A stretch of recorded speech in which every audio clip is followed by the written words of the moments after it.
ما جاء فی من ادرک رکعت من العصر قبل ان تغرب الشمس۔ ان روایتوں کا بیان جو اس شخص کے بارے میں آئی ہیں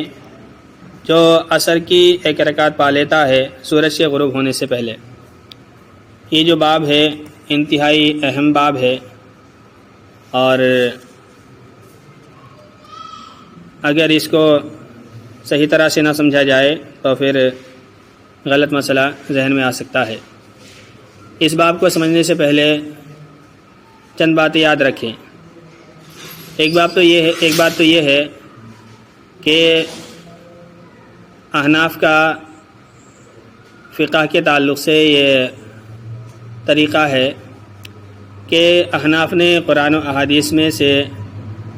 بہت ساری روایتوں کو جمع کر کے اصول مستنبط کیے ہیں۔ کئی روایتیں جمع کی، ان سے ایک اصول نکلا، اس اصول کی بنیاد پر انہوں نے بہت سارے دیگر مسائل نکالے ہیں۔ انہی میں سے ایک اصول ہے کہ جب محرم اور مبیح جمع ہو جائیں تو محرم کو ترجیح دی جاتی ہے۔ ایک روایت سے پتہ چل رہا ہو کہ یہ چیز ناجائز ہے اور دوسری روایت سے پتہ چلتا ہو کہ یہ جائز ہے،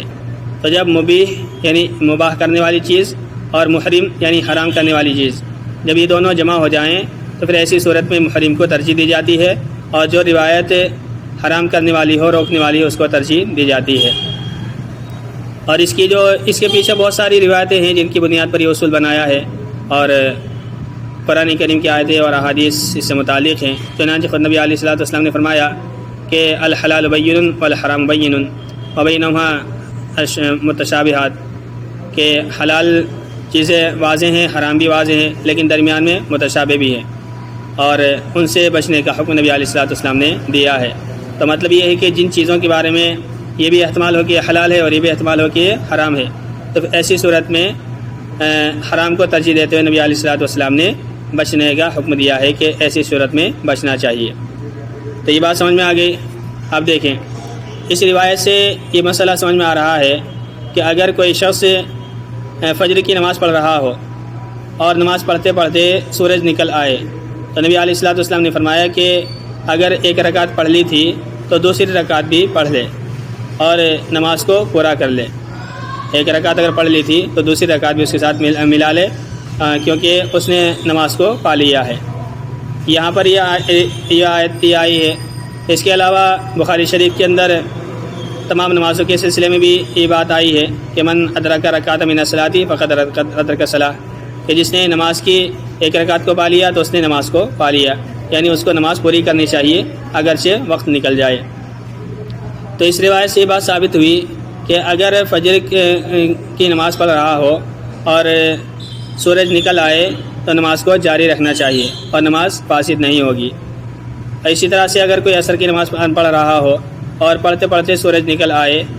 سورج غروب ہونے لگے، تو پھر ایسی صورت میں نماز کو پڑھتے رہنا چاہیے، یا سورج غروب ہو جائے تو نماز پڑھتے رہنا چاہیے، نماز کو توڑنا نہیں چاہیے۔ تو ان روایت کا تقاضا یہ ہے کہ نماز پوری کرنی چاہیے، جبکہ مشہور حدیث ہے نبی علیہ الصلوۃ والسلام نے 3 اوقات میں نماز پڑھنے سے منع فرمایا، اور فرمایا کہ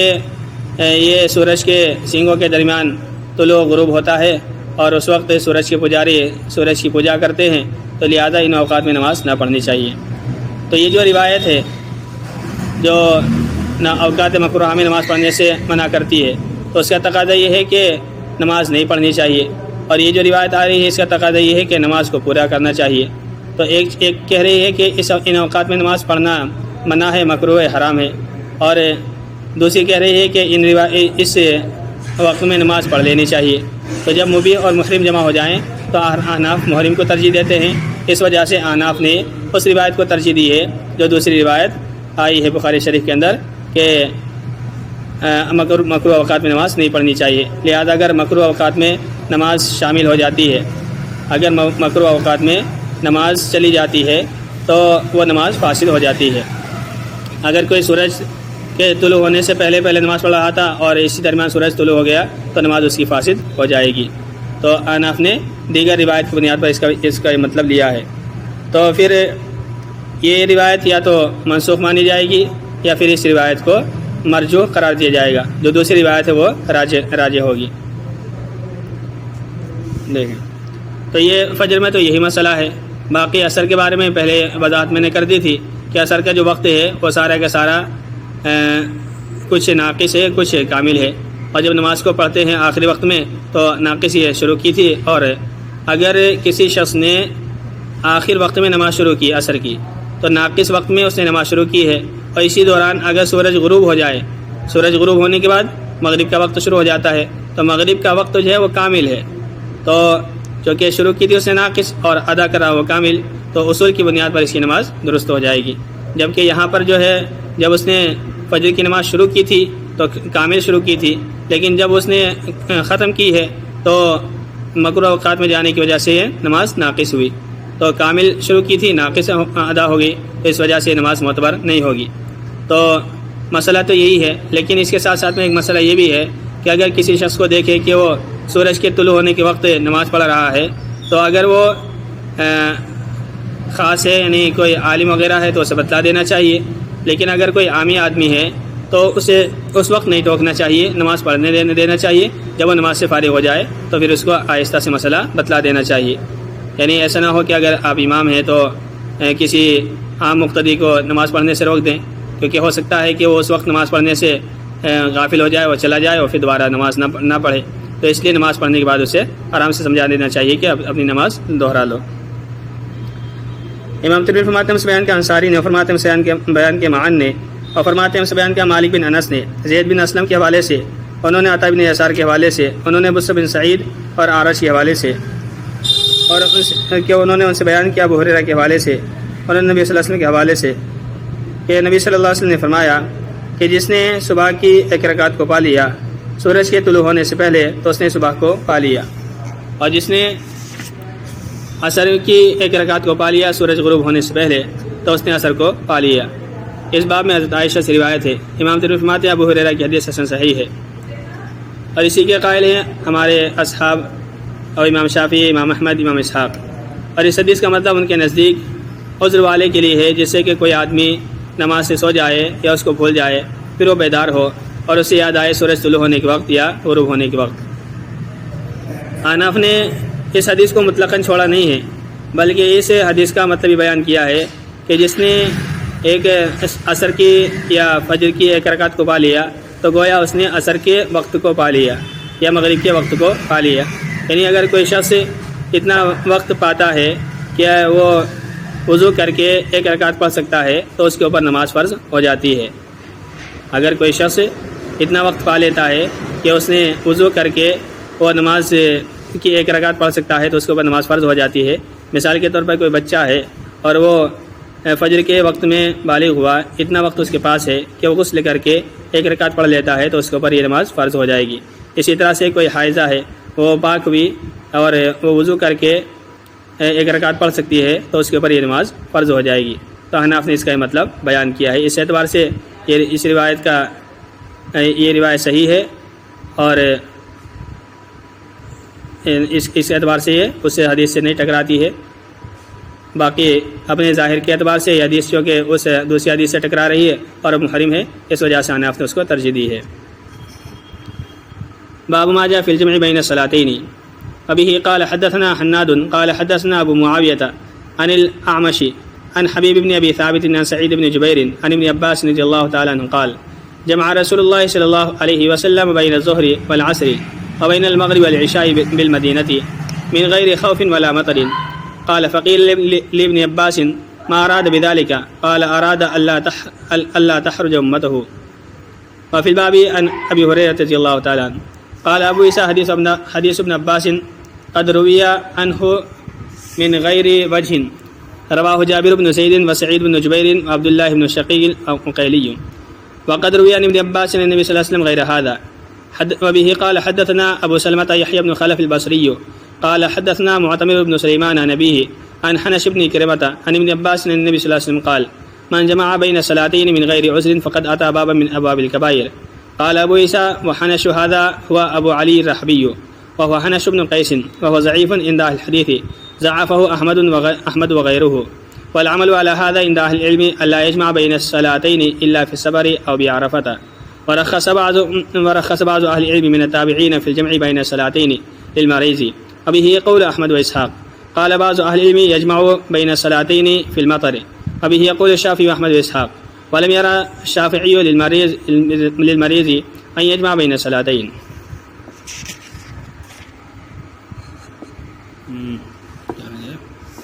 باب ما جاء في الجمع بین الصلاتین، دو نمازوں کو جمع کرنے کا بیان۔ امام ترمذی نے آگے کتاب العلل لکھی ہے، اس میں امام ترمذی نے بیان کیا ہے کہ